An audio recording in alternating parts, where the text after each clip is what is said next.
Okay, how do you know that okay, we go to that. Okay, as symbolic hindi makaya literal. But how do we know that your interpretation to the symbol is right? That is a very good question. So we can go to the next. Okay, now number 2. Thank you. This is the answer of that question. Let Revelation explain itself. So how do you know that's the meaning of the symbol?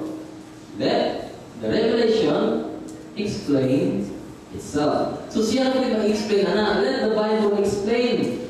Okay? So, let's say for example, what do the stars in Jesus' hand symbolize?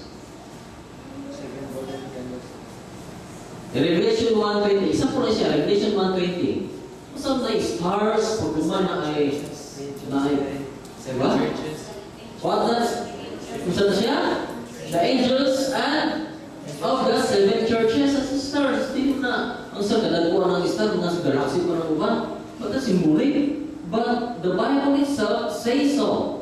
So the stars is the angels of the 7 churches. Who are the white group of people John saw? Revelation 7:13 and 14. O, dughan ng sinina dito. That is vision. Ha? Unsa? They are the agreed, Revelation 7:13 and 14. They which came out of the great tribulation upward. Gusto mga tao ng grabe lang pag-antos o nagpalayas ng pagtuon. Okay? So let the Bible explain. Now, in some other part of the Bible, there are many figurative and just like saying,